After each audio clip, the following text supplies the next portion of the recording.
Carlos Manuel Gutiérrez subía por las escaleras del edificio administrativo de la fábrica cuando notó una franja de luz bajo la puerta de su despacho. El reloj marcaba las 9 de la noche. La jornada laboral había terminado 3 horas antes, el vigilante debería haber recorrido todas las instalaciones y cerrado el edificio con llave. Sacó su manojo de llaves, pero la puerta resultó estar abierta. Carlos empujó la hoja y se quedó paralizado en el umbral. En el despacho estaba sentado Francisco Javier López, vicedirector de compras, manipulando concentradamente la caja fuerte metálica. En sus manos tenía un juego de ganzúas. ¿Qué haces aquí? La voz de Carlos sonó más baja de lo que había calculado. Francesco se sobresaltó, dejando caer los instrumentos al suelo. Se volvió con expresión culpable, pero enseguida se recompuso. Carlos Manuel, me has asustado. Se levantó, sacudiéndose los pantalones. Estoy buscando los contratos con Metalúrgica Industrial.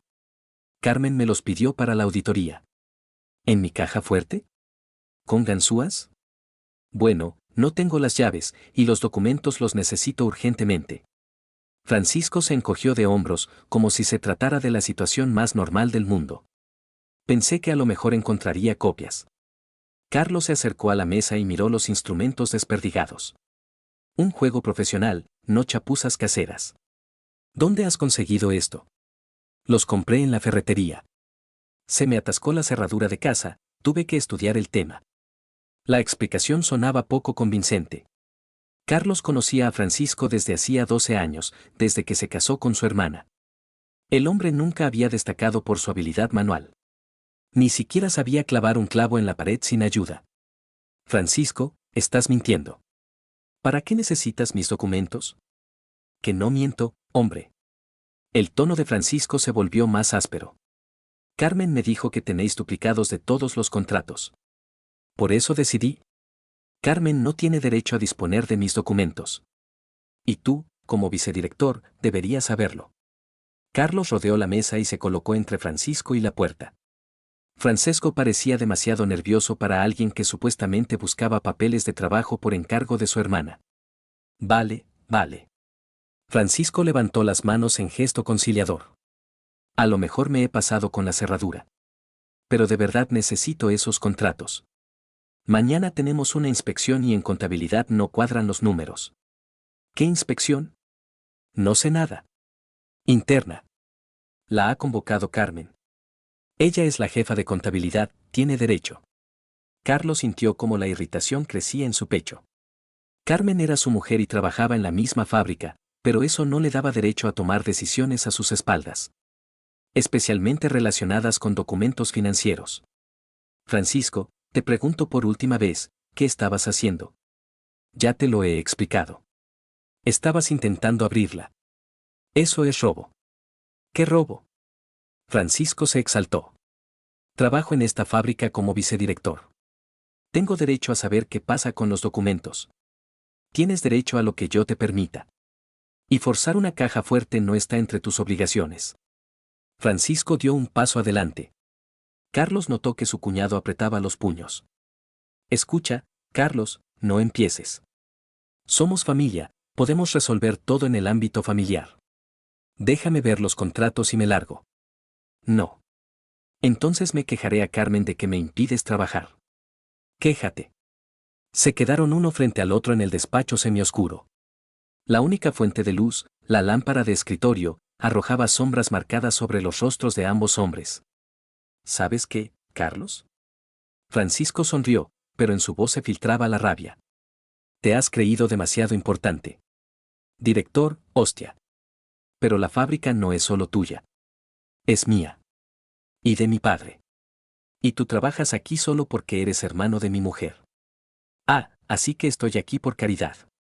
Dio otro paso adelante. Pues a lo mejor habría que reconsiderar las relaciones familiares. ¿Qué quieres decir con eso? Lo que quiero decir. Carmen no es tan simple como tú crees. Carlos no entendió qué fue exactamente lo que le molestó de esas palabras, pero sintió como todo se contraía por dentro de rabia. Quizás la entonación. O la insinuación sobre algo que no sabía. Explícate. No es asunto tuyo.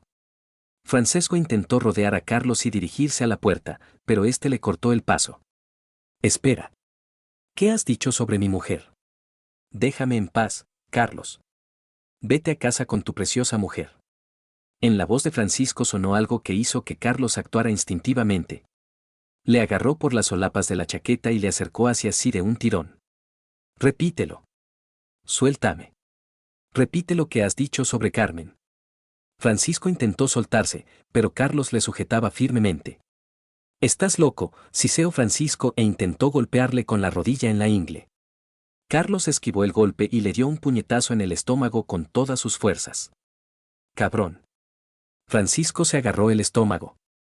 Lárgate de la fábrica. Mañana traes la carta de dimisión.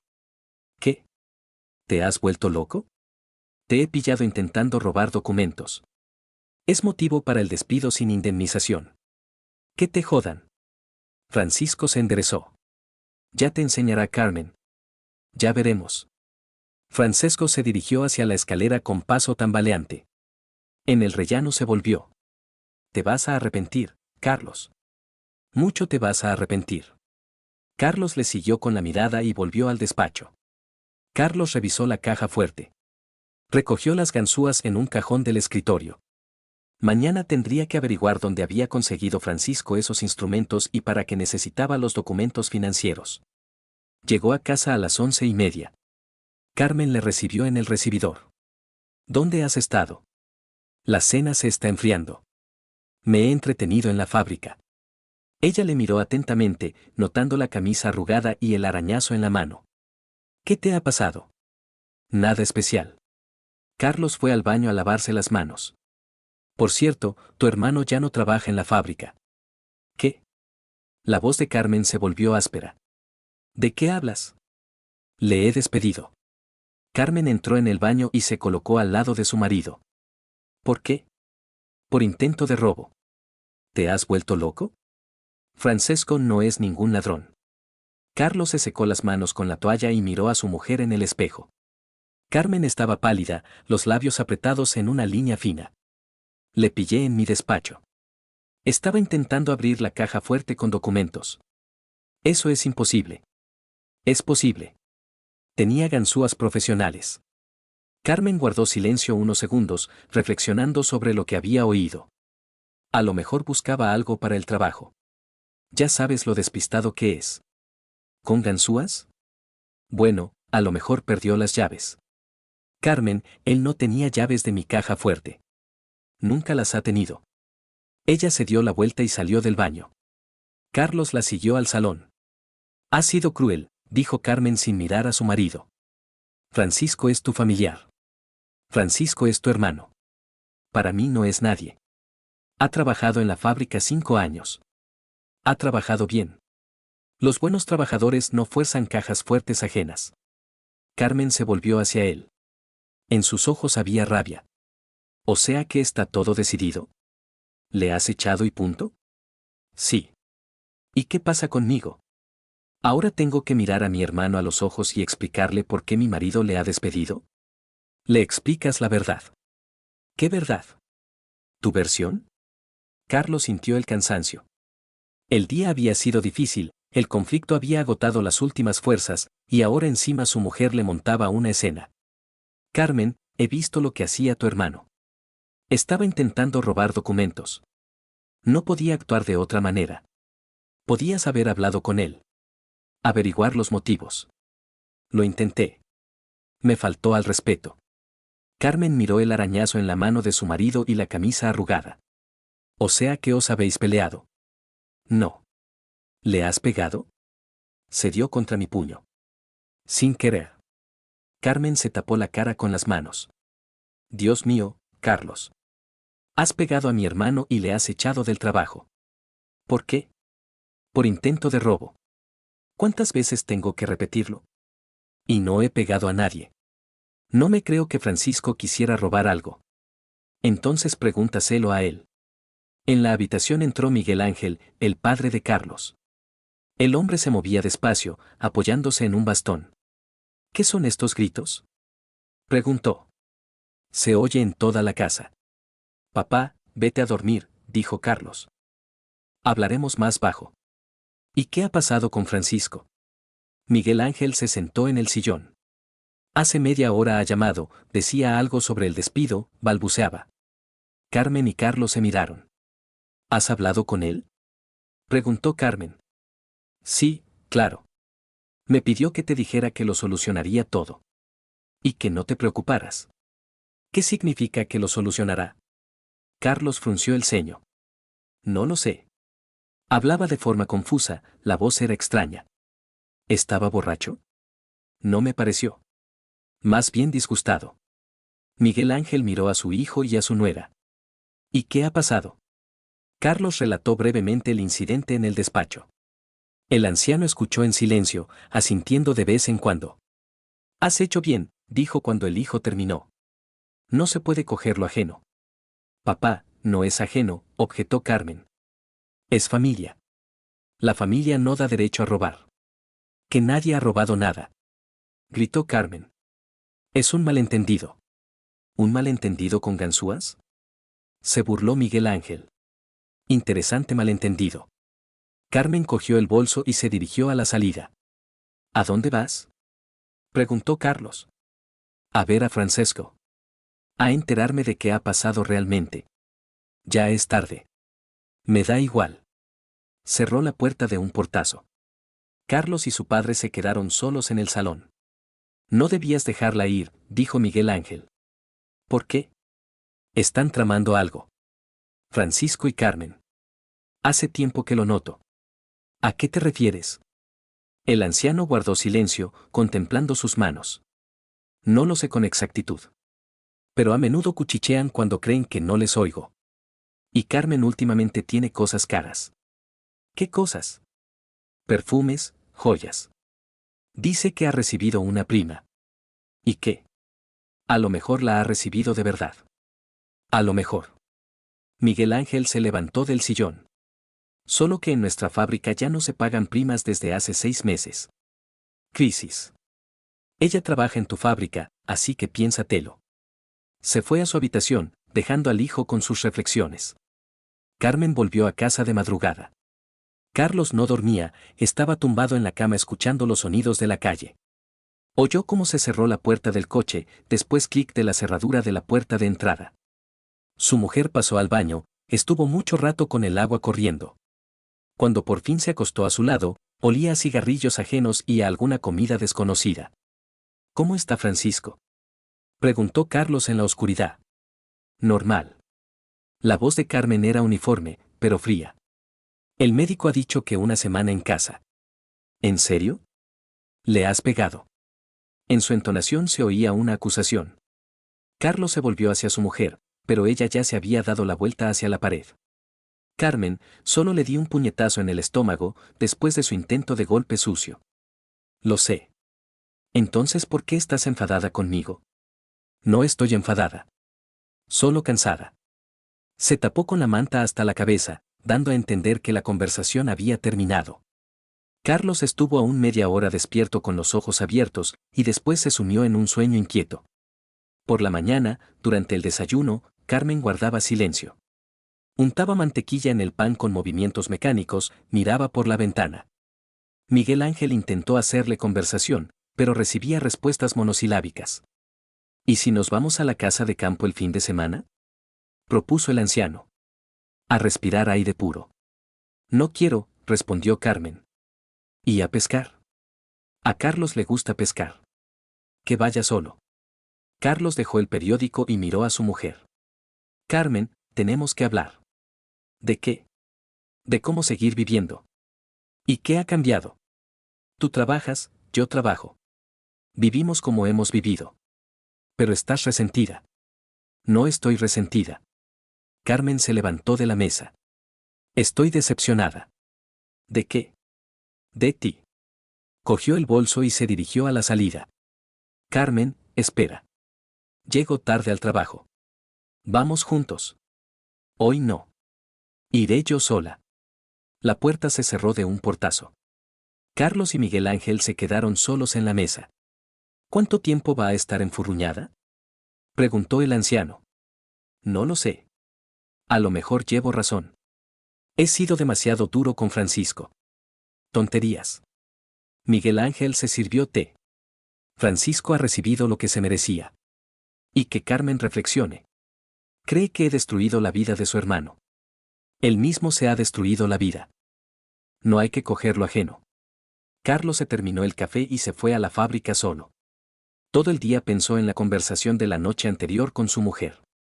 A lo mejor efectivamente debería haber actuado con más suavidad. Hablar con Francisco en el ámbito familiar, averiguar los motivos de su comportamiento. Pero cada vez que recordaba la escena en el despacho, se convencía de la corrección de su decisión. Francesco se comportaba como un ladrón. No pidió permiso a nadie, simplemente decidió forzar una caja fuerte ajena. Y después encima quiso pegar. Por la noche Carmen llegó tarde a casa. Cenó en silencio, respondía a las preguntas con monosílabos. Así continuó una semana. Carmen evitaba las conversaciones con su marido, dormía vuelta hacia la pared, no se interesaba por sus asuntos. Carlos intentaba arreglar la relación, le regalaba flores, proponía ir al teatro, pero su mujer seguía fría. ¿Y si hacemos las paces? Preguntó una noche. ¿Es que nos hemos peleado? Carmen no apartó la mirada del televisor. ¿No hablas? Hablo. Ahora mismo estoy hablando. ¿Entiendes de qué hablo? No lo entiendo. Carlos se sentó a su lado en el sofá e intentó cogerle la mano. Ella retiró la palma. Carmen, venga ya. Ha pasado una semana. Francisco está vivo y sano, encontrará un trabajo nuevo. Lo encontrará, asintió. Solo que no tan bueno. ¿Por qué estás tan segura? Ahora tiene malas referencias. ¿Quién va a contratar a un hombre al que despidieron por robo? No le he dicho a nadie que fuera por robo. Le han despedido por voluntad propia. Carmen por fin miró a su marido. ¿De verdad? De verdad. Puedes comprobarlo en recursos humanos. Algo cambió en su cara. La tensión disminuyó un poco. Gracias, dijo en voz baja. No quería perjudicarle. Simplemente no podía actuar de otra manera. Lo entiendo. Permanecieron en silencio, mirando la pantalla del televisor. Ponían algún melodrama, pero ni él ni ella seguían la trama. ¿Y si vamos a ver a Francisco? Propuso Carlos. Le pediré disculpas. No hace falta. Carmen negó con la cabeza. Está disgustado. Mejor no encontrarse por ahora. Como quieras. Al día siguiente las relaciones entre los cónyuges se entibiaron un poco. Carmen dejó de demostrativamente guardar silencio durante las comidas, incluso sonrió un par de veces. Pero la cercanía entre ellos no había, era como si hubiera una pared de cristal invisible. 3 semanas después del despido de Francisco, Carmen comunicó una buena noticia. Francisco ha encontrado trabajo. ¿Dónde? Preguntó Carlos. En Suministros Industriales. Vicedirector de compras. Buena empresa. ¿El sueldo es decente? Incluso más que el que tenía con nosotros. Carlos se alegró. Significaba que no había ofendido especialmente a nadie. Francesco había encontrado rápidamente un nuevo puesto, incluso con ascenso. ¿Y si ahora le invitamos a casa? Propuso. Para celebrar el nuevo trabajo. Aún es pronto. Que se adapte. Como digas. Carmen se volvió notablemente más alegre. Volvió a bromear durante la cena, se interesaba por los asuntos de su marido, planificaba los fines de semana. Aunque a la cama seguía acostándose tarde, excusándose con cansancio o dolor de cabeza. Pasará, pensaba Carlos. 12 años de matrimonio le habían enseñado paciencia. Las crisis en la familia habían ocurrido antes. Ya fuera por discusiones de trabajo, ya por dinero, ya porque Miguel Ángel dijera algo inadecuado. Pero siempre hacían las paces. Conoció a Carmen cuando ella tenía 26 años. Acababa de divorciarse de su primer marido. Carlos ayudó a la familia a salir adelante. Encontró trabajo a Francisco, les dio dinero para un piso nuevo. Carmen estaba agradecida y se enamoró sinceramente. O parecía que sinceramente. Los primeros años de matrimonio fueron felices. Carmen rodeó a su marido de cuidados, llevaba la casa, se llevaba bien con Miguel Ángel. Francisco también se tranquilizó, trabajaba concienzudamente, dejó de beber. El único problema eran los hijos. Carmen no podía quedarse embarazada. Los médicos dijeron que había tenido complicaciones después de un aborto en su juventud. Carlos propuso adoptar un niño, pero su mujer no quería. Si no es mío. Entonces ninguno, decía. Con el tiempo se acostumbraron a vivir sin hijos. Se dedicaban el uno al otro, viajaban, hacían planes. Pero a veces Carlos se sorprendía pensando que en casa faltaba algo. Risas de niños, juguetes, alboroto.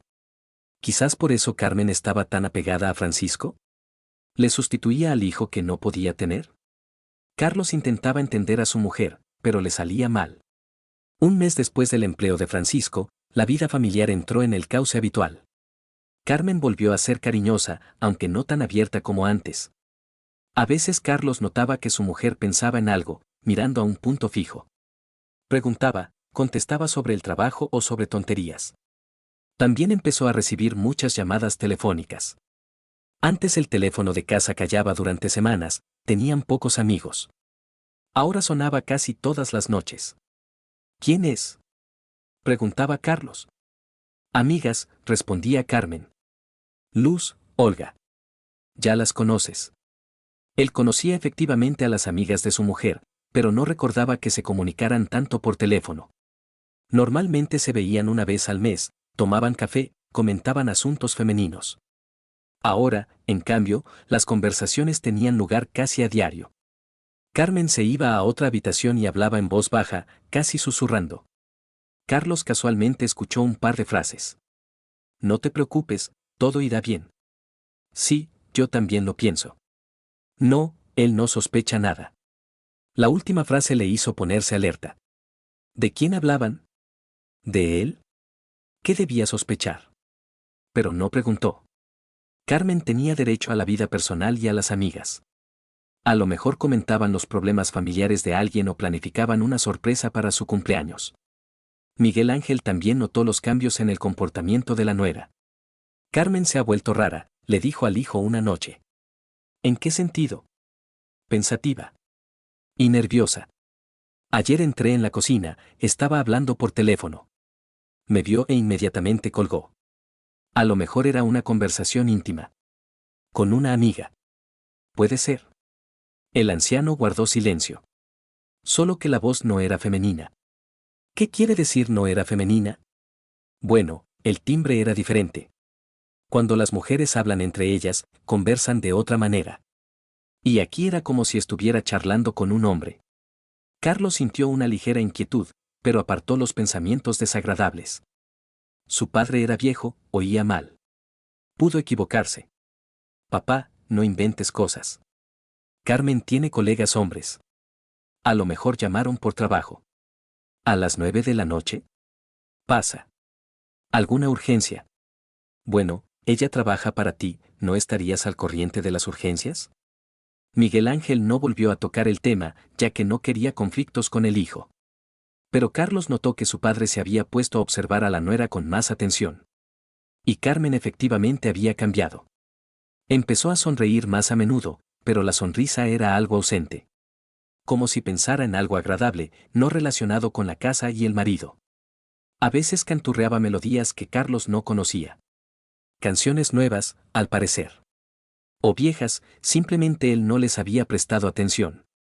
¿De dónde es esa canción?, preguntó una vez. ¿Qué canción? La que estabas canturreando. No me acuerdo. La oí en algún sitio. Bonita melodía. Sí, bonita. La conversación se cortó, pero a Carlos le quedó una sensación extraña. Carmen había mentido. Recordaba la canción, pero no quiso decir de dónde la conocía. Además, su mujer empezó a cuidarse más la apariencia. Cambió de peinado. Empezó a llevar carmín brillante, aunque antes prefería lo natural. Estás guapa, la elogió Carlos. Gracias. Carmen se arregló el pelo delante del espejo. He decidido trabajar en mí misma. ¿Para qué? Ya eres hermosa. Una mujer debe cuidarse. Especialmente a nuestra edad. Carlos estuvo de acuerdo. Le gustaba que su mujer se hubiera vuelto más elegante. Otros hombres en la calle se volvían para mirarla, y eso halagaba su amor propio. Solo que no entendía para quién se esforzaba. En casa Carmen iba con una bata vieja, no se maquillaba. Pero para ir al trabajo se arreglaba como para una fiesta. Él no tenía celos de su mujer. En 12 años de matrimonio ella nunca había dado motivos para sospechas. Era fiel, hogareña. Dedicada a la familia. Aunque a veces Carlos se sorprendía con las miradas valorativas de Carmen. Como si le estuviera evaluando, comparando con alguien. Pero podía ser imaginación suya. En general, después de la historia con Francisco, las relaciones en la familia se volvieron algo tensas. Todos parecían haberse reconciliado, pero la atmósfera había cambiado. Como si bajo la superficie tranquila bullieran corrientes desconocidas. Carlos intentaba no hacer caso a las pequeñeces. Cada persona tiene derecho al espacio personal, a los cambios de humor, a los secretos. Lo principal era que Carmen estuviera a su lado, que la familia estuviera íntegra, que el trabajo fuera bien. Miguel Ángel, en cambio, siguió observando a la nuera con recelo. El anciano siempre se había distinguido por su perspicacia, sabía leer a la gente. Pero ahora, quizás, la edad se hacía notar y veía problemas donde no los había. El otoño pasaba suavemente al invierno. En casa se estaba más acogedor, Carmen encendía velas por las noches, preparaba cenas sabrosas, ponía música suave. Todo estaba como antes, pero algo imperceptiblemente había cambiado. Carlos lo sentía, pero no podía entender qué exactamente le inquietaba. La vida entró poco a poco en el cauce habitual. Carlos se despertaba a las 6 de la mañana, desayunaba con su padre, se iba a la fábrica. Carmen se iba al trabajo un poco más tarde. En la fábrica había inquietud. Llegaban menos pedidos que el año anterior. Carlos se vio obligado a reducir 2 turnos en la fundición y enviar de vacaciones sin sueldo a 10 personas del taller de montaje. Van mal las cosas, reconoció una vez durante la cena. Dificultades temporales, le tranquilizó Carmen. En primavera irán bien los pedidos. Espero que sí. Tenía razón, la crisis tenía carácter estacional. En invierno las empresas constructoras congelaban los proyectos y por tanto compraban menos equipamiento. Pero aún así era inquietante. Carmen empezó a llegar tarde. Llegaba a casa a las 9, a veces a las 10 de la noche. ¿Por qué tan tarde?, preguntaba Carlos. Estoy preparando el informe anual. Después de los recortes hay más trabajo y menos gente. Sonaba lógico. Carlos sabía que carga recaía sobre la contabilidad a final de año. Trámites, revisiones, inventarios. ¿Y si contratamos a alguien de ayuda?, propuso. No merece la pena. Me las arreglo sola. Carmen tenía efectivamente aspecto de cansada. Bajo los ojos se habían marcado ojeras, los movimientos se habían vuelto más lentos. Pero se vestía como antes cuidadosamente, incluso para el trabajo de oficina elegía los mejores trajes. ¿Para qué arreglarse tanto?, se extrañó Carlos al ver a su mujer con un traje nuevo y caro. ¿Cómo que para qué? Soy la jefa de contabilidad. Debo tener un aspecto apropiado. Antes te vestías de forma más sencilla. Antes era antes. Francisco empezó a visitarles de vez en cuando. La primera vez apareció 2 meses después del despido, trajo tarta y se disculpó por el incidente con la caja fuerte. Carlos, perdóname, dijo, estrechando la mano del antiguo jefe. Estuve mal. No debería haber entrado en tu despacho sin permiso. Olvidado, respondió Carlos magnánimamente. ¿Cómo van las cosas en el nuevo trabajo?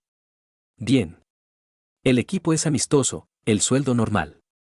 Francisco tenía mejor aspecto que antes. Había adelgazado, se había puesto en forma, se había comprado un traje nuevo. Se veía que la vida se había arreglado. ¿Y la salud?, preguntó Carlos. Todo ha pasado. Gracias por despedirme por voluntad propia. Me ayudó al buscar trabajo. Brindaron por la reconciliación, hablaron del trabajo, de planes de futuro. Francisco se comportaba correctamente, no se permitía familiaridades. Carmen estaba contenta de ver a su hermano sano y colocado. ¿Te quedas a cenar?, le propuso. No voy a molestar a la familia, se negó Francisco. Otra vez. Después de que se fuera, Carmen estuvo especialmente cariñosa con su marido. Preparó los platos favoritos, le masajeó los hombros después de un día difícil, se interesó por los asuntos. Qué bien que os hayáis reconciliado, dijo. Francisco estaba muy disgustado. Yo tampoco quería estropear las relaciones. Eres buena persona, Carlos. En su voz se oía cierta tristeza, pero Carlos decidió que le había parecido. Francisco empezó a visitarles aproximadamente una vez al mes. Normalmente los fines de semana, cuando Carlos estaba en casa. Traía dulces o flores para Carmen, bebía un poco con su marido, contaba las noticias. Carlos notó que su cuñado se había vuelto más seguro de sí mismo. Hablaba de perspectivas de crecimiento profesional, planeaba comprar un coche nuevo, incluso insinuaba un posible matrimonio. Hay una chica, reconoció una vez. Nos conocimos en el trabajo. ¿Contable? Preguntó Carmen con inesperada aspereza. No, del departamento de ventas. Se llama Marina. ¿Joven? 32 años. Divorciada, sin hijos. Carmen asintió, pero su cara se puso de piedra. Carlos se extrañó de la reacción de su mujer, normalmente se alegraba cuando su hermano tenía romances. ¿Qué te pasa? Preguntó cuando Francisco se fue. Nada. Solo pienso si le conviene esa Marina. ¿Por qué podría no convenirle? No lo sé. Intuición. Miguel Ángel siguió relacionándose con Francisco con cautela. El anciano era educado con el invitado, pero nada más. Cuando venía el cuñado, el padre normalmente se iba a su habitación, excusándose con cansancio. No me gusta este tipo, le confesó a su hijo. ¿Por qué? Se comporta normalmente. Demasiado normal. Antes era más sencillo, más natural. Y ahora es como si representara un papel. Es posible que haya madurado. La pérdida del trabajo le hizo replantearse la vida. Es posible, asintió Miguel Ángel, pero en su voz se oían dudas. El anciano en general se había vuelto extraño. Hacía comentarios enigmáticos, insinuaba algo que Carlos no entendía. Tu Carmen se ha puesto guapa, dijo una vez durante el desayuno. Siempre ha sido guapa. No, me refiero a otra cosa. Está como, radiante. Como una mujer que. ¿Qué? No importa. Fantasías de viejo. Conversaciones parecidas se repetían regularmente. Miguel Ángel insinuaba cambios en el comportamiento de la nuera, pero no decía nada concreto. Papá, si algo no va bien, dilo directamente, pidió Carlos. No puedo. Yo mismo no entiendo qué exactamente me inquieta. Entonces no te inquietes. Fácil decirlo. Carlos atribuía las sospechas paternas a la edad. Miguel Ángel tenía 70 años, la salud fallaba, el carácter se agriaba. Los ancianos a menudo ven problemas donde no los hay. Y efectivamente no había problemas en la familia. Al menos serios. Carmen trabajaba, llevaba la casa, cuidaba del marido y del suegro. Francesco había arreglado su vida personal y ya no creaba molestias. Lo único que inquietaba ligeramente a Carlos era el enfriamiento de las relaciones íntimas con su mujer. Antes hacían el amor 2 o 3 veces por semana. Ahora, una vez al mes, y además por iniciativa del marido. Me canso en el trabajo, se excusaba Carmen. Perdóname.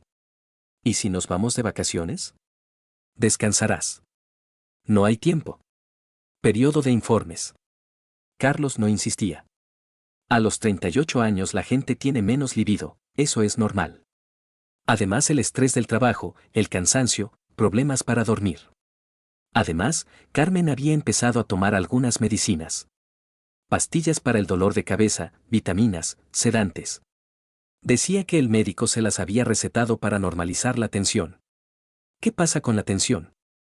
Se preocupó Carlos. Un poco alta. Por la edad. ¿Y si vamos al cardiólogo? Ya he ido. Ha dicho, dieta, régimen y pastillas. Todo bajo control. Su mujer efectivamente se puso a dieta, dejó de comer grasas y salado. El resultado fue visible, adelgazó varios kilos y empezó a parecer más joven. Carlos se alegraba de los cambios en el aspecto de su mujer, pero no podía librarse de la sensación de que se estaba preparando para algo importante. Como una actriz antes del estreno o una estudiante antes del examen. ¿A qué vienen tantos cambios? Preguntó una vez. Quiero gustar a mi marido, sonrió Carmen. Ya me gustas así. Me alegra oírlo. Pero en su sonrisa había algo artificial. Como si pronunciara palabras aprendidas, representara el papel de esposa amorosa. A lo mejor me estoy fijando demasiado, pensaba Carlos. 12 años de matrimonio es mucho tiempo. La pasión se va, queda la costumbre. Eso es normal. Él veía cómo vivían los amigos y colegas. En todas las parejas casadas con el tiempo las relaciones se volvían más contenidas, pragmáticas.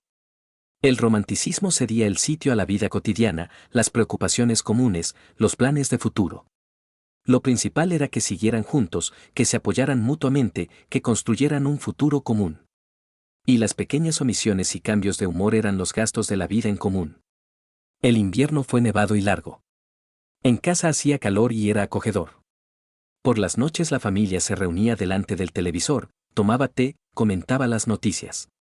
Carmen hacía ganchillo, Miguel Ángel leía periódicos, Carlos revisaba papeles del trabajo. A veces sonaba el teléfono. Carmen respondía, hablaba brevemente y colgaba. ¿Quién ha llamado?, preguntaba Carlos por costumbre. Una amiga, respondía su mujer. O un colega del trabajo. Él no le daba importancia a eso. Cada uno tiene conocidos, asuntos laborales, planes para el fin de semana. Solo Miguel Ángel siguió escuchando con recelo las conversaciones telefónicas de la nuera. El anciano notó que cuando llamaban, Carmen cambiaba de cara, se ponía tensa, alerta. ¿Qué amigas más raras tiene?, le dijo a su hijo. Llaman tarde por la noche y hablan 2 minutos. A lo mejor llaman por trabajo. ¿A las 10 de la noche? ¿Alguna urgencia? Miguel Ángel se encogía de hombros y callaba. Pero su mirada seguía siendo pensativa, como si el anciano intentara descifrar un enigma que de momento no se dejaba resolver. Miguel Ángel notó algo raro en febrero. Carmen estaba en la ventana de la cocina y leía un mensaje en el teléfono. Al ver al suegro, pulsó rápidamente varios botones y se metió el aparato en el bolsillo de la bata. ¿Qué ha pasado?, preguntó el anciano. Nada especial. Una amiga ha escrito sobre un encuentro. ¿A las 7 de la mañana? Se levanta pronto. Trabaja en 2 turnos. Miguel Ángel se sirvió té y se sentó a la mesa. Carmen se afanaba junto a los fogones, preparaba el desayuno, pero sus movimientos eran nerviosos, entrecortados. Una semana después la situación se repitió. El teléfono pitó, Carmen leyó el mensaje e inmediatamente lo borró. En la cara le pasó una sonrisa, satisfecha, incluso feliz. ¿Buenas noticias?, se interesó Miguel Ángel. Sí. Es decir, normales. Asuntos de trabajo. Pero la voz sonaba poco convincente. ¿Qué asuntos de trabajo pueden causar tanta alegría en los ojos? El anciano empezó a observar a la nuera con más atención. En 70 años de vida había aprendido a leer a la gente, a entenderles por pequeñeces, gestos, entonaciones, miradas casuales. Con Carmen pasaba algo. Empezó a comportarse de otra manera, a moverse de otra manera. Apareció una feminidad especial, suavidad en el andar. Como si dentro de ella se hubiera encendido una lucecita que intentaba ocultar, pero no podía. En abril ocurrió un incidente que convenció definitivamente al anciano de que sus sospechas eran correctas. Carlos se fue de viaje de trabajo por 2 días. Miguel Ángel se quedó en casa con la nuera. La noche del primer día llegó Francisco. Dijo que había traído documentos para Carmen, unos certificados que ella había pedido conseguir a través de conocidos. ¿Era urgente?, se extrañó Miguel Ángel. Carlos no está, podíais haber venido mañana. Mañana no puedo. Tengo una reunión de mañana a noche. Francisco pasó al salón, donde le esperaba Carmen. Miguel Ángel se quedó en la cocina, pero la puerta estaba entreabierta y oía retazos de conversación. ¿Cómo van las cosas?, preguntó Francisco en voz baja. Normal. Te echo de menos. Yo también. ¿Cuándo nos veremos? Pronto. Ya pensaremos algo. Miguel Ángel se quedó helado. ¿De qué hablaban? ¿Qué encuentros? ¿Y por qué cuchicheaban como conspiradores? Media hora después Francisco se fue. Carmen estaba agitada, nerviosa. Paseaba por la casa, canturreaba algo, se acercaba con frecuencia al espejo. ¿Qué documentos te ha traído?, preguntó Miguel Ángel. Certificados de Hacienda. Para el informe. ¿Y dónde están? En el bolso. Mañana los llevaré al trabajo. El anciano echó un vistazo al bolso de Carmen cuando ella se duchaba. No había ningún documento. Al día siguiente Miguel Ángel se decidió a hablar con su hijo. Esperó a que regresara del viaje de trabajo y le pidió una conversación privada. Carlos Manuel, necesito hablar contigo. ¿De qué, papá? De Carmen. Carlos se frotó el rostro con las palmas, cansado. El día había sido duro, quería descansar y no discutir problemas familiares. ¿Qué pasa con ella? Ha cambiado. ¿En qué sentido? Se comporta de forma extraña. Recibe mensajes secretos, compra cosas caras, se encuentra con Francisco cuando tú no estás en casa. Carlos miró atentamente a su padre. Papá, ¿estás seguro de lo que dices? Completamente. ¿No te habrá parecido? La edad. Conmigo todo está perfectamente. Se encendió Miguel Ángel. No he perdido la cabeza. Perdona. Es que tus sospechas me parecen. ¿Qué? ¿Fantasías de viejo? Pues sí. Miguel Ángel suspiró pesadamente. Su hijo no le creía, y eso dolía. Carlos Manuel, he vivido una larga vida. He visto a gente distinta, situaciones distintas. Y te digo que con Carmen pasa algo raro. Supongamos. ¿Qué es exactamente lo que pasa? Está enamorada. ¿De mí? No de ti. Estas palabras sonaron como una sentencia. Carlos palideció, pero enseguida se recompuso. Papá, no te inventes cosas. Carmen simplemente tiene un periodo complicado en el trabajo. Estrés, cansancio. Las mujeres enamoradas no parecen cansadas. Basta ya. Carlos se levantó y se dirigió hacia la salida. No quiero seguir escuchando estas tonterías. No son tonterías, dijo Miguel Ángel en voz baja. Y tú lo sabes. Su hijo se detuvo en el umbral, pero no se volvió. Carlos Manuel, habla con tu mujer. Averigua qué está pasando. No está pasando nada. Entonces, ¿por qué tienes miedo de preguntárselo? Carlos salió dando un portazo. Miguel Ángel se quedó solo con sus pesados pensamientos. Esa misma noche el anciano compró una libreta y empezó a anotar sus observaciones. Si su hijo no creía las palabras, quizás creyera los hechos. 5 de mayo. Carmen recibió un mensaje a las 8 de la mañana. Lo leyó, sonrió, lo borró. Después estuvo largo rato de pie en la ventana, pensando en algo. 7 de mayo. Francisco vino a la hora de comer, cuando Carlos Manuel no estaba. Dijo que traía dinero prestado. Pero Carmen recibió dinero hace poco, ¿para qué lo necesita? 10 de mayo. Carmen compró una blusa nueva. Cara, llamativa. Dijo que para el trabajo. Pero para trabajar se pone ropa vieja, y la nueva solo los fines de semana. Los apuntes se acumulaban. Miguel Ángel registraba cada detalle, cada coincidencia sospechosa. Poco a poco se formaba un cuadro que no dejaba lugar a dudas. Carmen se veía con alguien. En secreto, con regularidad, con precauciones. Y ese alguien le despertaba sentimientos intensos. ¿Pero quién? ¿Un compañero de trabajo? ¿Un conocido casual? Oh. Miguel Ángel recordó las visitas de Francisco, su comportamiento nervioso, las extrañas conversaciones con su hermana. ¿Sería posible que? Esta idea era tan repugnante que al principio el anciano la rechazó. Pero cuanto más observaba a su nuera y a su hermano, más se convencía de que su corazonada era correcta. Francisco y Carmen. Hermano y hermana. Eso lo explicaba todo, el sigilo, el nerviosismo, la imposibilidad de encontrarse abiertamente. Miguel Ángel intentó hablar una vez más con su hijo, pero Carlos se negó a escuchar. Papá, para allá. Me tienen harto tus sospechas. Pero si lo ves. Veo que mi mujer trabaja, lleva la casa, se ocupa de la familia. Y tú te inventas estupideces. Bueno. Entonces simplemente obsérvala tú mismo.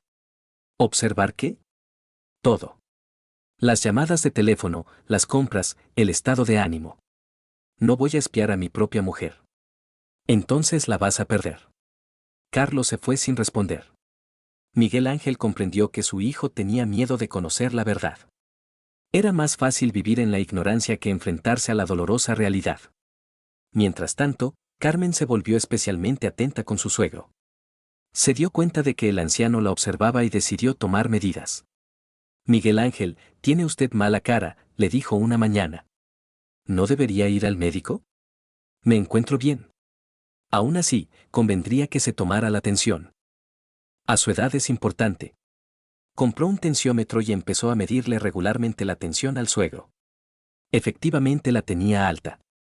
Tiene que tomar medicinas, anunció Carmen. Y seguir una dieta. Miguel Ángel no se opuso a los cuidados, pero notó que su nuera había empezado a ofrecerle con frecuencia té con unas hierbas. Es bueno para el corazón, le explicaba. Espino blanco, pasiflora. Después de ese té al anciano le entraba sueño. Se volvía apático, lento, pensaba mal.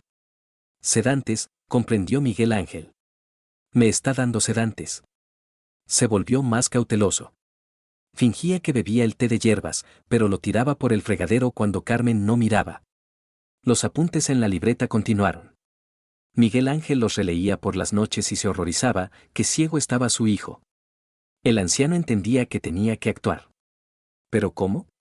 Carlos no creía las advertencias. No había pruebas directas. Solo quedaba esperar y confiar en que su hijo se diera cuenta de algo por sí mismo. O que Carmen cometiera un error que abriera los ojos a su marido sobre la verdad.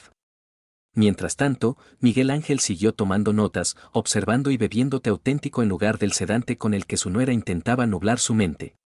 A finales de mayo Miguel Ángel tuvo un infarto. Carlos se despertó por la noche por los gemidos de la habitación contigua y encontró a su padre en el suelo junto a la cama. El anciano se agarraba el pecho, tenía la cara gris, los labios azulados. Papá. Carlos se abalanzó sobre su padre, le ayudó a sentarse. ¿Qué ha pasado? El corazón, jadeó Miguel Ángel. Duele.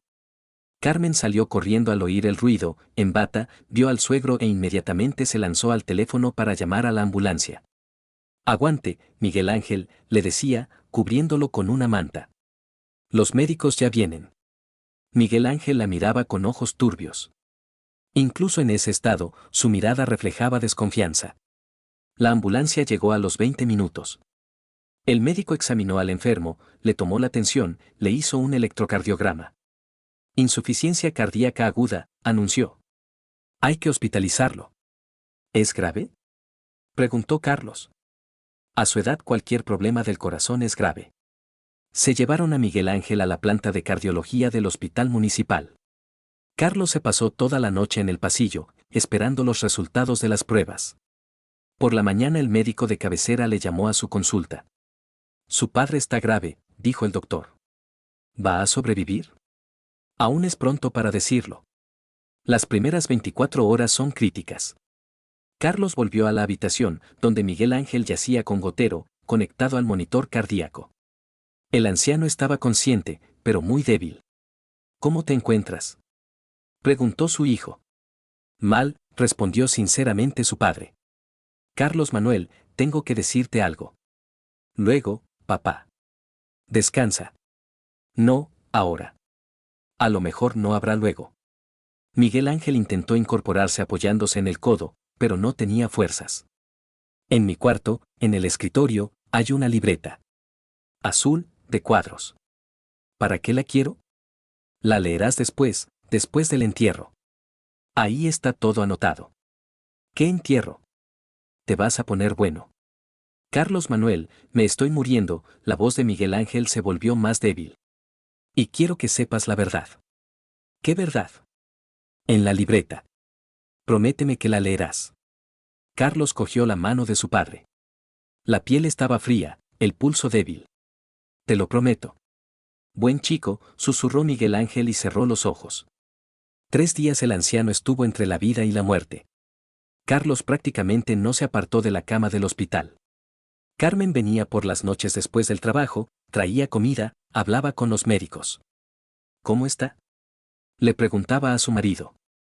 Mal. ¿No sería mejor llevarlo a una clínica privada? Es tarde ya.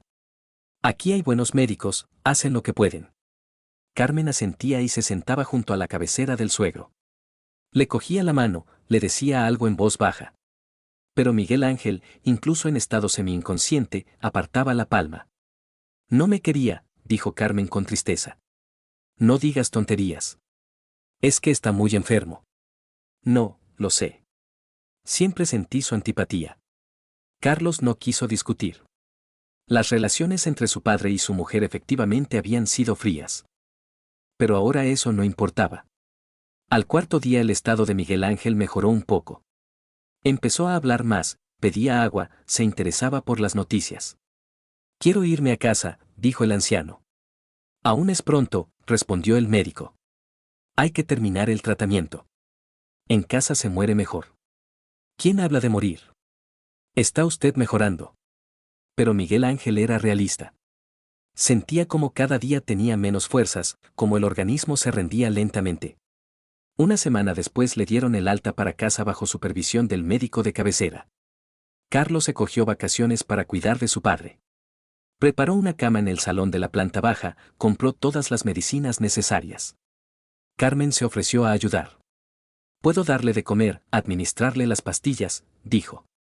Gracias, me las arreglo solo. Te va a resultar pesado solo. Yo trabajé de enfermera de joven. ¿En serio?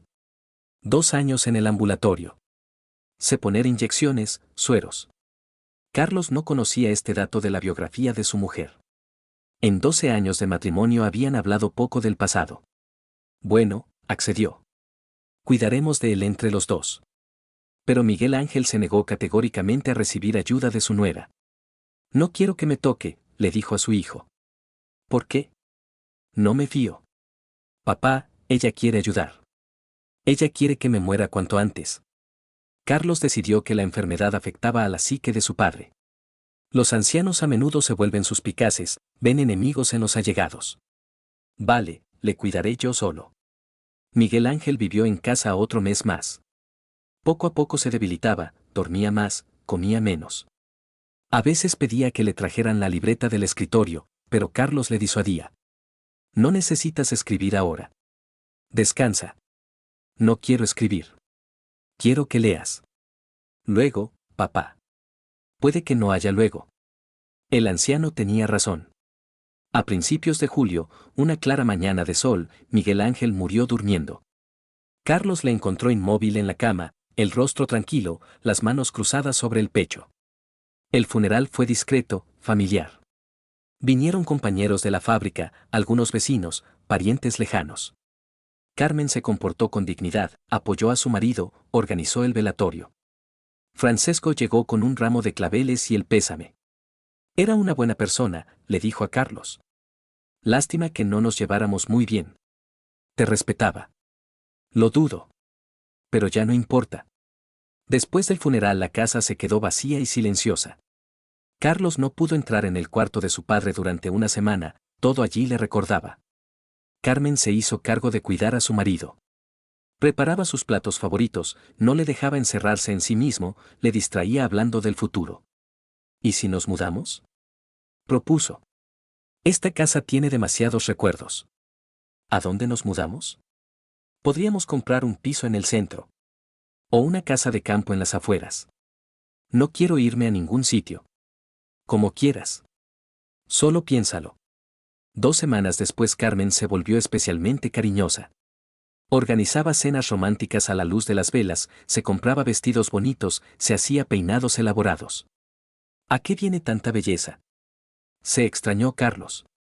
Quiero que te olvides de los pensamientos tristes. Gracias. Eres muy considerada. Te quiero. Estas palabras las pronunciaba a menudo, pero de alguna manera mecánica. Como si se recordara a sí misma los sentimientos que debía experimentar. Francisco empezó a visitar regularmente a la familia. ¿Cómo andas, Carlos Manuel? Le preguntaba. ¿Aguantas? Me las arreglo. Bien hecho. La vida continúa. Su cuñado traía comida, ayudaba con las tareas domésticas, hacía compañía durante la cena. Carlos le agradecía el apoyo. Qué bien que tenemos a Francisco, le dijo a su mujer. Un verdadero hermano. Sí, asintió Carmen. Verdadero. En su voz había algo extraño, pero Carlos no le hizo caso. El dolor embotaba la percepción, le hacía indiferente a los detalles. El cuarto de su padre no lo había ordenado.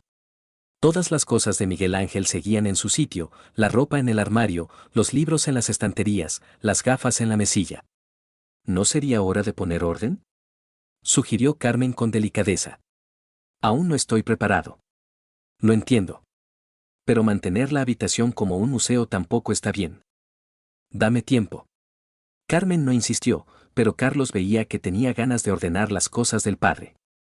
Quizás quería convertir la habitación en despacho o dormitorio de invitados. Una tarde, cuando Carlos trabajaba en el garaje, Francisco fue a apoyar a la familia. Carmen le recibió como siempre, con una sonrisa y la propuesta de cenar. Estaban sentados en la cocina, hablando en voz baja, pensando que Carlos no les oía. Pero en el garaje había una ventana abierta y las voces se oían con claridad. ¿Cuánto tiempo más va a estar deprimido?, preguntó Francisco. No lo sé. Quería mucho a su padre. ¿Y la libreta la ha encontrado? ¿Qué libreta?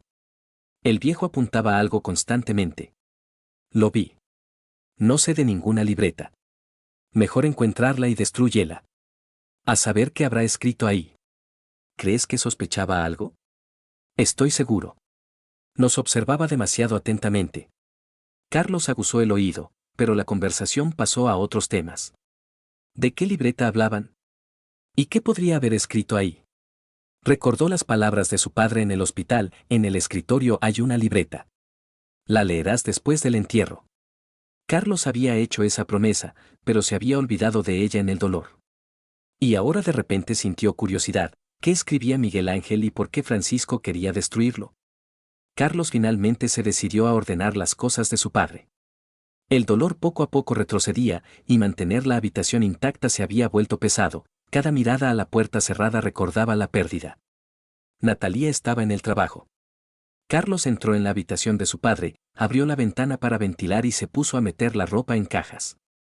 Trajes viejos, camisas que Miguel Ángel se ponía en días especiales, zapatillas de casa. El escritorio lo ordenó al final. En los cajones había documentos, fotografías viejas, gafas de lectura.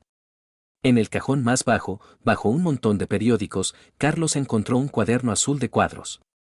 Carlos abrió el cuaderno en la primera página. Con letra cuidada estaba escrito: observaciones de comportamiento. Después venían fechas y anotaciones breves. 5 de mayo. Recibió un mensaje por la mañana. Lo leyó, sonrió, lo borró inmediatamente. Todo el día estuvo de buen humor. 7 de mayo. Vino por el día, cuando Carlos estaba en la fábrica. Dijo que traía dinero prestado. ¿Pero para qué pedir prestado si hace poco recibió dinero? 10 de mayo. Compra cosas caras. Dice que para el trabajo.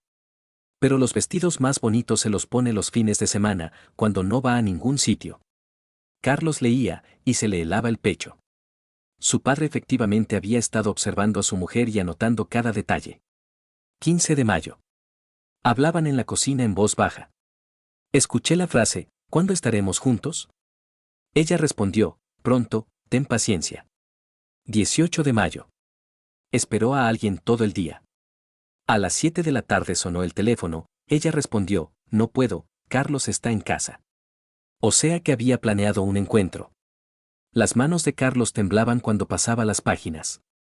Había muchas anotaciones, abarcaban varios meses. 22 de mayo. Los vi besándose en el pasillo. Pensaban que yo dormía, pero salí al baño y los vi. Se besaban no como hermanos.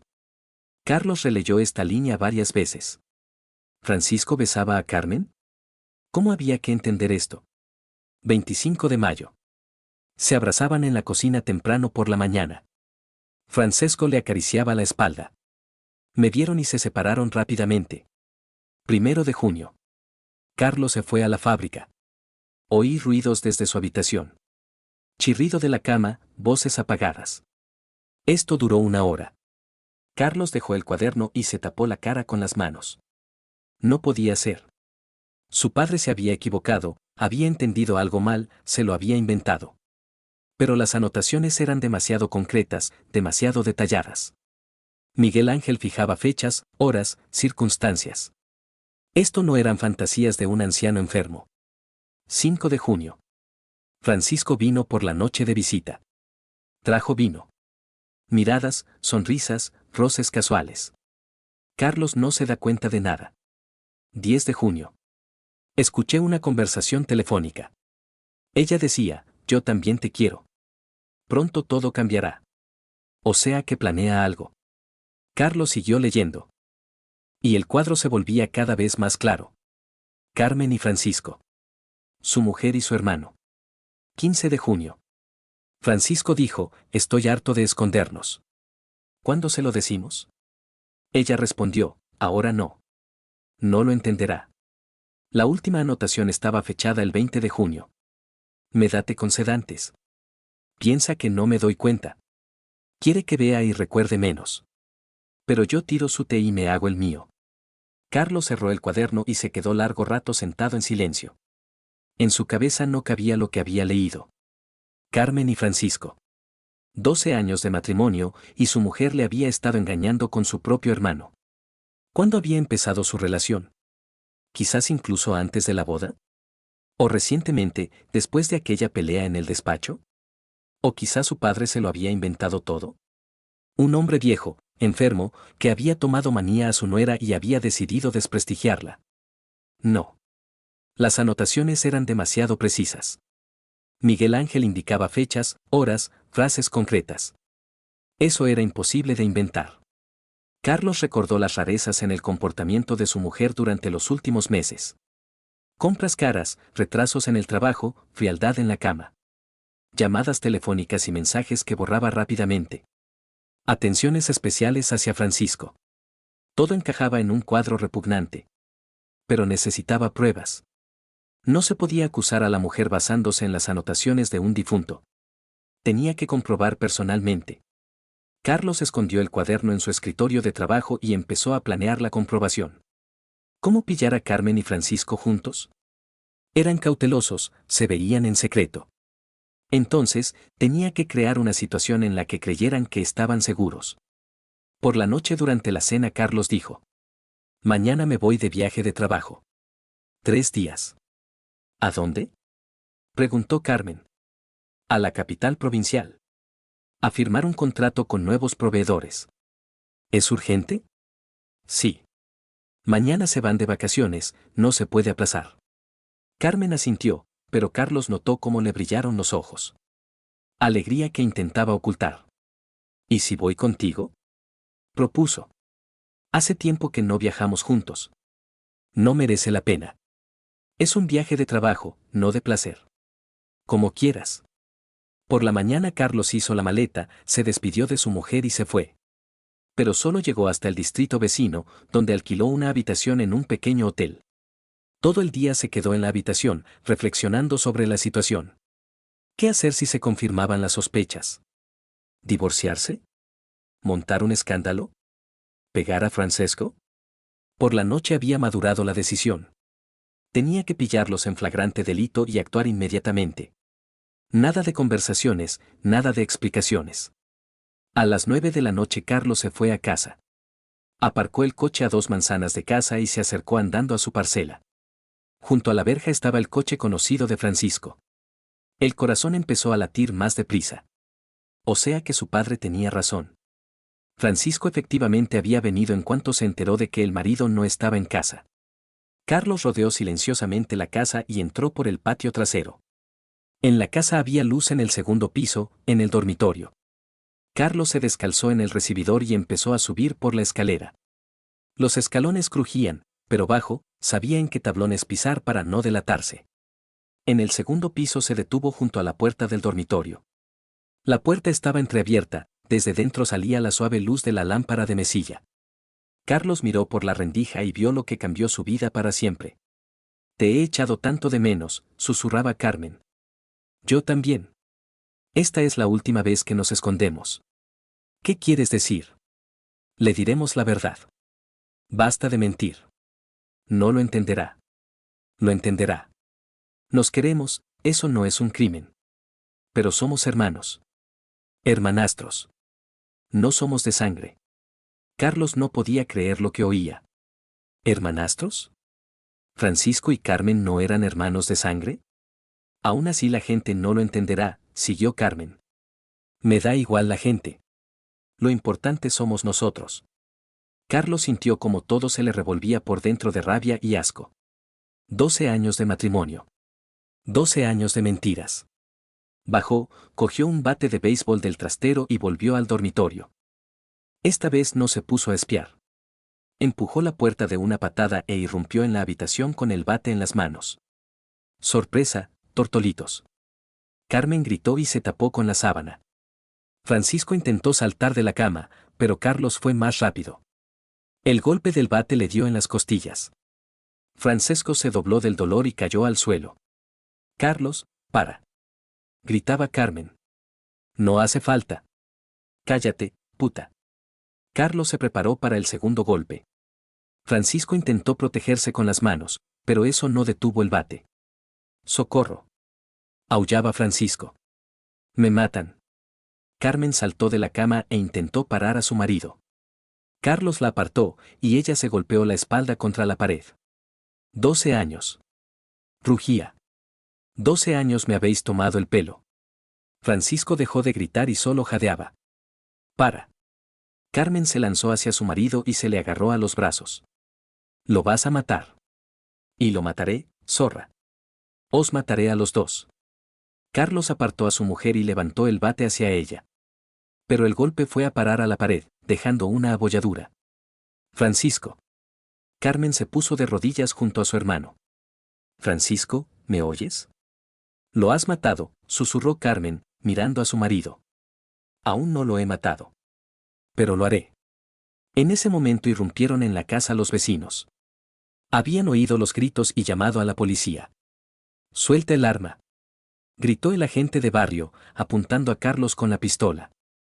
Está matando a mi hermano. Gritaba Carmen. Deténganlo. Carlos bajó lentamente el bate. La rabia poco a poco retrocedía, dejando sitio al vacío. Llamen a la ambulancia, dijo en voz baja.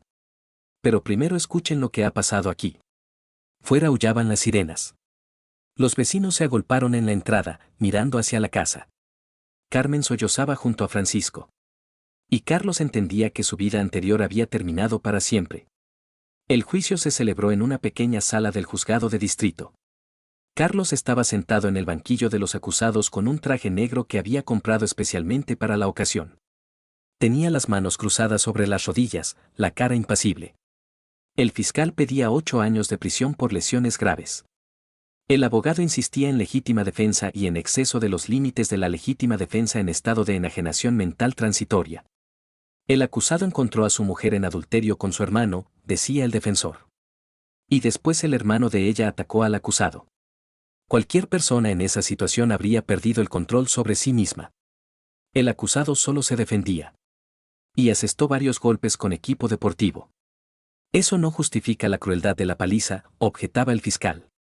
El perjudicado recibió múltiples fracturas de costillas, conmoción cerebral, rotura del vaso. La jueza, una mujer mayor con cara cansada, estudiaba atentamente los materiales del caso. Testimonios de testigos, conclusiones médicas, caracterizaciones del lugar de trabajo. Francisco no compareció en el juicio. Aún estaba en el hospital, conectado a aparatos de soporte vital. Los médicos dijeron que si sobrevivía, se quedaría inválido. Carmen estaba sentada en la sala entre el público. Adelgazada, envejecida, con ojos apagados. Respondía a las preguntas con monosílabos, evitaba mirar a su marido. Acusado, se dirigió a Carlos la jueza, ¿se declara culpable de causar lesiones graves a Francisco Javier López? Me declaro culpable, respondió Carlos. ¿Se arrepiente de lo hecho? Carlos se quedó callado. La sala enmudeció esperando la respuesta. Me arrepiento de no haber creído antes las anotaciones de mi padre. Podría haber evitado esta situación. Esa no es respuesta a mi pregunta. Entonces no. No me arrepiento. Una persona tiene derecho a defenderse. Estaba en mi propia casa. La jueza frunció el ceño. El abogado negó con la cabeza, esas respuestas no contribuían a la indulgencia del tribunal. Después de 2 horas de deliberación se dictó la sentencia, 3 años de prisión en suspensión. El tribunal tuvo en cuenta las circunstancias familiares, el estado de enajenación mental transitoria y las caracterizaciones positivas del acusado. La sentencia se puede recurrir en un plazo de 10 días, dijo la jueza. No voy a recurrir, respondió Carlos. Al salir del edificio del juzgado, se topó con Carmen. Su exmujer estaba fumando. Le temblaban las manos. ¿Estás contento? Preguntó sin volver la cabeza. No. Francisco puede morir. Lo sé. Y si sobrevive, será inválido toda la vida. También lo sé. Carmen se echó el humo y miró a su ex marido. Nos queríamos, dijo en voz baja. Era un sentimiento auténtico. Eso no es un sentimiento. Es una perversión. No somos de sangre. Para mí eso no tiene importancia. Carmen tiró el cigarrillo y lo pisó. 12 años fui tu mujer fiel. Mentiste 12 años. No mentí. Simplemente, callé sobre el pasado. ¿Sobre qué pasado? Francisco y yo salíamos antes de nuestra boda. Después rompimos. Me casé contigo. Carlos escuchaba sin interrumpir. ¿Y cuántos años me habéis estado engañando? 2 años. Carlos negó con la cabeza y empezó a irse. Carlos, espera. Se detuvo, pero no se volvió. Perdóname. No quería hacerte daño. Una pregunta más. ¿Qué le echabas en el té a mi padre? ¿Cómo lo sabes? Carmen se trabó. No le echaba nada, tienes paranoia. Carlos se fue sin volverse más. Un mes después el divorcio estaba tramitado. Carmen se quedó con las cosas personales, ropa, joyas, cosméticos y el coche. La casa, la fábrica, los ahorros se quedaron con Carlos. Francesco sobrevivió, pero se quedó en silla de ruedas. Del hospital se lo llevaron parientes lejanos de los Urales. Carmen no soportó lo ocurrido. 2 semanas después del divorcio la encontraron en el piso de alquiler. La salvaron a tiempo, pero el estado psíquico era grave. Trastorno depresivo, explicó el médico psiquiatra. Necesita terapia prolongada. Carlos visitó a su exmujer en la clínica psiquiátrica solo una vez. Carmen estaba bajo gotero, miraba al techo con ojos vacíos. ¿A qué has venido? Preguntó. No lo sé. ¿Quieres asegurarte de que sufro? No. ¿Entonces a qué? Carlos no encontró respuesta. Se quedó sentado media hora en silencio y se fue. La fábrica la vendió 3 meses después del juicio. Los compradores, una empresa de fuera, pagaron buen dinero. Con esos fondos se podía vivir holgadamente durante muchos años. La casa también tuvo que venderla. Demasiados recuerdos, buenos y malos. Carlos se compró un piso en otra ciudad. La nueva vida se construía con dificultad. No tenía amigos, no quería trabajar, empezó a beber más de lo habitual. Por las noches se sentaba delante del televisor y pensaba en el pasado. A veces llamaban periodistas, la historia de la paliza al amante había hecho ruido en la prensa local. Carlos no daba entrevistas, pedía que le dejaran en paz. ¿Y qué siente ahora? Insistía una reportera persistente. No siento nada. ¿Se arrepiente de lo hecho? Me arrepiento de haber creído en ellos en su momento. ¿Planea formar una nueva familia? No. ¿Por qué? Ya no me fío de las personas. La reportera anotó sus palabras y no volvió a llamar. Un año después de la mudanza, Carlos decidió visitar la tumba de su padre. El cementerio le recibió con silencio y olor a flores marchitas. La tumba de Miguel Ángel estaba cuidada, alguien traía coronas regularmente y quitaba las malas hierbas. Carlos se quedó de pie junto al monumento, recordando las últimas palabras de su padre. En el cuaderno está todo anotado. El anciano había intentado avisar a su hijo, pero éste no le había escuchado. Perdóname, papá, dijo en voz baja. Perdóname por no haber creído las anotaciones enseguida. Me salvaste de la mentira, pero yo lo entendí demasiado tarde. Perdóname por no haberte protegido. Perdóname por haber creído a otros y no a ti. El viento susurraba entre las hojas de los árboles. En el cielo volaban en círculos los cuervos. Me vengué de ellos, creo que no habrías querido eso. Pero ya había pasado. Carlos puso en la tumba un ramo de crisantemos blancos y se sentó en el banco de al lado. ¿Sabes qué es lo más terrible? No que me engañaran, sino que yo les creí. 12 años viví con personas ajenas y pensé que era mi familia. Y a ti no te creí y te dejé con ella. La tumba callaba. Solo el viento mecía las flores del monumento. Francisco es inválido ahora. Carmen está en el manicomio. Y yo estoy solo en una ciudad ajena. Todo está destruido. Carlos sacó del bolsillo el cuaderno de su padre. Hacía medio año que se lo sabía de memoria, pero aún así lo llevaba consigo. Se hizo justicia, como decías. Pero eso no trajo felicidad. Abrió el cuaderno en la última página y releyó las líneas conocidas. Debo anotar todo para Carlos. Tiene derecho a saber la verdad. Gracias por no dejarme vivir en la mentira hasta el final de mis días. Mejor la verdad amarga que la mentira dulce. El sol empezó a ponerse en el horizonte. En el cementerio se hizo silencioso y fresco. Carlos se levantó del banco, miró una vez más la tumba de su padre y se dirigió a la salida. La vida continuaba, y había que aprender a vivir con lo que había pasado. La justicia efectivamente había triunfado. Pero el precio de esa justicia había resultado demasiado alto para todos los participantes de la tragedia. Y el cuaderno con las anotaciones de Miguel Ángel, Carlos lo conservó para siempre, como recordatorio de que la verdad siempre sale a la luz, por doloroso que sea ese descubrimiento. Y de que hay que confiar en las personas realmente cercanas y valorarlas antes de que sea demasiado tarde.